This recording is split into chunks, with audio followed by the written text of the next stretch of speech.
3 দিন কিন্তু পুরো ইন্টারনেট শাটডাউন হয়নি, আমরা শাটডাউন করিনি, ইন্টারনেট বন্ধ হয়ে গিয়েছিল। 17 জুলাই অনেকটা মুখ ফসকেই বেরিয়ে আসে সত্য। সাবেক আইসিটি প্রতিমন্ত্রী জুনায়েদ আহমেদ পলক সেদিন বলেছিলেন পরিস্থিতি বিবেচনায় ইন্টারনেট বন্ধ করতে হয়। 24 ঘন্টার মধ্যেই পাল্টে যায় তার বক্তব্য। গণমাধ্যমগুলোকে আগের বক্তব্য পাল্টে ফেলতে বাধ্য করেন তিনি। নতুন করে বলেন ইন্টারনেট বন্ধ করা হয়নি, বন্ধ হয়ে গেছে। 20 জুলাই তেজগাঁওয়ে পুড়ে যাওয়া মেইল প্রসেসিং সেন্টার দেখতে গিয়ে বেরিয়ে যায় সত্য। আবারও তিনি বলেন গুজব ঠেকাতে বন্ধ করা হয়েছে ইন্টারনেট। এই বক্তব্য প্রচার হলে সেটিও বন্ধ করেন তিনি। জানান দুর্বৃত্তের আগুনে ডেটা সেন্টার পুড়ে যাওয়ায় ইন্টারনেট বন্ধ।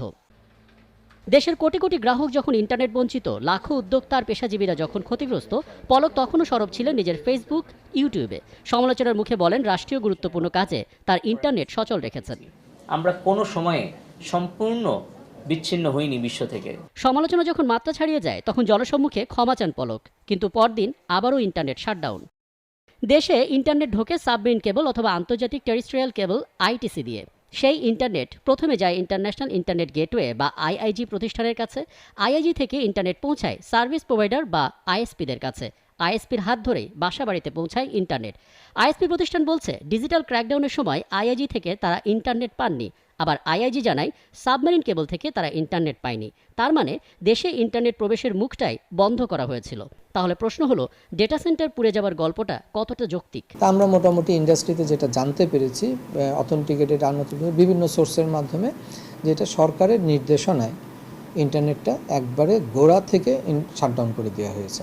সেই জন্য দেখা গেছে কোনো আইআইজি অপারেটর নির্দিষ্টভাবে কিছু বলতে পারেনি তারা ব্যান্ডউইথ পাচ্ছে কি পাচ্ছে না, কারণ আমাদেরকে সরকারিভাবে কিন্তু কোনো লিখিত ভাবে দেয়া হয় না যে ইন্টারনেটটা বন্ধ করো। তখন আমরা অনেক কিছু বলতেও পারিনি, স্বাধীনতা সেইভাবে ছিল না। তাই আলহামদুলিল্লাহ এখন তো আমরা অনেক কিছু সাহস করে বলতে পারি নতুন সরকারের জন্য। ডেটা সেন্টার পুড়ে যাবার কারণে ব্রডব্যান্ড ইন্টারনেট না হয় বন্ধ থাকলো, কিন্তু মোবাইল ইন্টারনেট কেন বন্ধ হলো? মুঠোফোন গ্রাহক অ্যাসোসিয়েশন বলছে মোবাইল অপারেটরদেরও বাধ্য করা হয়েছিল। অভিযোগের আঙুল ন্যাশনাল টেলিকমিউনিকেশন মনিটরিং সেন্টারের সাবেক মহাপরিচালক মেজর জেনারেল জিয়াউল আহসানের দিকে। অ্যাসোসিয়েশনের দাবি এই মানুষটির পরামর্শেই ঘটে ডিজিটাল ক্র্যাকডাউন। এবং এটা আমরা যতটুকু আমরা জানতে পেরেছি খোঁজ নিয়ে, যে এটা সেই সময় এনটিএনসির মহাপরিচালক মেজর জেনারেল জিয়াউল হাসানের ওনার নির্দেশে এটা বন্ধ করা হয়েছিল এবং পলক সাহেবের এখানে যোগসাজশ ছিল। সাবেক আইসিটি প্রতিমন্ত্রী জুনায়েদ আহমেদ পলকের আগের বক্তব্য খুঁজতে গিয়েও নতুন বিপত্তি, কারণ 6 আগস্ট থেকে তার ফেসবুক এবং ইউটিউব কোনোটাই আর খুঁজে পাওয়া যাচ্ছে না। পুরো বিষয়টি খতিয়ে দেখছেন আইসিটি উপদেষ্টা নাহিদ ইসলাম। রাকিব হাসান, 71, ঢাকা।